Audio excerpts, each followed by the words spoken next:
I will very briefly report on two activities that actually sit exactly in that space that Willi has just opened up, so between research software engineering and software engineering research. I'm Stefan Druskett. I used to be an RSE in linguistics. I am now calling myself a research software engineering researcher, with a couple of brackets included. And I'm presenting work that isn't all my own, but has been done by a number of people. And I'd like to highlight my co-authors on this. Dan Katz is here at the conference, and Caroline J. and Lars Grunske, who unfortunately can't be here today. So we were interested in finding out where we actually are in the communication between these two communities, the research software engineering community ourselves, and then the software engineering research community. And to do this, we first built up a motivation, and that is we thought that bringing together these two communities can create benefit for both sides. And this means that, for example, and I think this has been an answer that from the panel as well, RSEs can potentially benefit from state-of-the-art software engineering research methods and tools that are brought into research software engineering, and so can create better research in the end through the better software. And the other way around, and this is why I asked the question in the panel, software engineering research benefits from gaining a whole new population to study with very interesting research questions, or maybe not so interesting research questions if we actually find out that research software isn't all that different. And so we can hopefully create a virtuous circle where we benefit from each other. One of the main problems is that traditionally, at least in my experience, the two communities don't really speak to each other all that much. So we have this problem where we have known gaps. For example, we know that some research software engineers may not know the latest things about mutation testing. We can learn something about that later today, I think. But we also have many unknown knowledge gaps. And the solution we thought about was to bring together these two communities in a first iteration. So what we've done is we proposed and organized a Dagstuhl seminar, which is basically a one-week seminar where people have been, a retreat where people have been locked up together in a castle in the south of Germany with drinks and food and accommodation. And we brought in around 40 RSEs and software engineering researchers to actually start that work of identifying the knowledge gaps and perhaps start collaborations to bridge them. Our aim was to publish the results of that workshop, and we had a number of formats in our portfolio, mainly kind of plenaries where we discussed things in a larger group. We were about forming working groups that would work on specific questions brought to the seminar by the participants, so things they were interested in from their perspective, and then we'd have the additional availability of the evenings where we can more informally discuss things. The seminar was designed to be collaborative and agile, mostly based on what I've personally learned from the SSI collaborations workshops.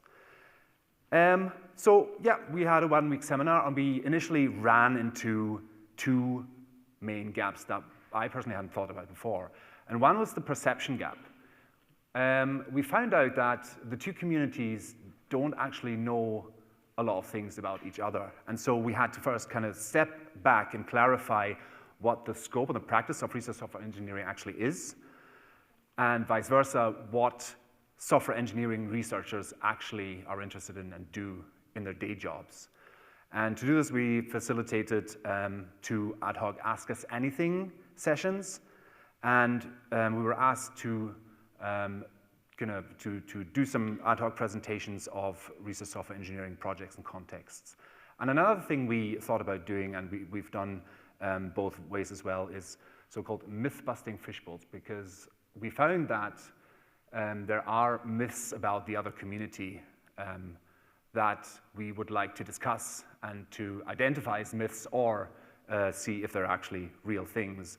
So for example, as RSEs, we may think that in industry, people have long-term contracts and apply all the latest state-of-the-art software engineering practices and methods, whereas we as RSEs don't feel as comfortable saying that we're professional people, and vice versa.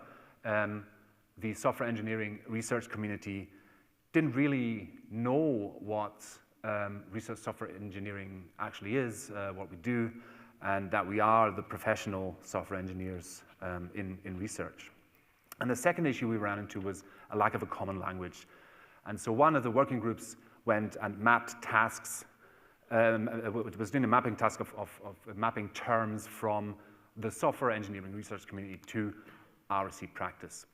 And then I'll now give a brief overlook of the working groups.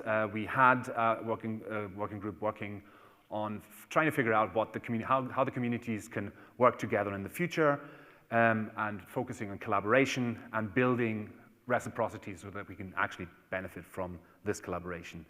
And I just mentioned that we had a working group developing a common language, doing a mapping task between terms that we use and that the other group uses, et cetera, et cetera. We had more focused groups working on security and usability of research, building on the intuition on some first survey results that show that research software is not really often perceived to be usable or secure. And we had a group working, or continuing work that's been started by Yogi Hudi and by a group of people, including Vili, that were working on building categories and life cycles around software and describing them better. We're working on architecture and how this can be used to create better software for better research. And finally, a long list of software engineering research questions that people may have on research software engineering. Some outputs from this seminar will be a special issue coming up next year that will collect the written outputs from the working groups. There is a website that's been linked through in another slide as well, where we give an overview of the outputs of the seminar and also a mapping of terms between software engineering research and RSE. And you're welcome to contribute if you want to look at the website. Also, a couple of short form videos were done. Lessons we learned the hard way is that bringing people together from those two very different communities is hard. There was some tension, especially during the first couple of days, around expertise and status, who could bring what to the table, around the incentives for people being there and collaborating, and also around reciprocity, whether it's a fair exchange of knowledge and work. It was highly productive in the end, but it was hard work, and we were glad to see that people did engage and are still engaging, and we actually started construction of some of the bridges. And the second activity I was going to very briefly report a bit is a special interest group, Research Software Engineering, where in Germany, the German RSE community and the German Informatics and Computer Science Society came together and built a common working group. We have regular meetings, we have a mailing list where we discuss things, and we've built some working groups that focus on specific topics in that kind of space between the two communities, or in the overlapping Venn circle. One of them is the categories of research software. Another one is looking into trying to find organizational guidelines, templates, and looking into RSE research. And just very briefly, we still believe that mutual benefit can be had. It has to come through continued collaboration and the fundamental requirements. And we learned that, especially during the Daxtra seminar, are trust and transparency and being a catalyst. So find your local software engineering researcher at your organization and see if you can learn from each other, maybe. Thank you very much.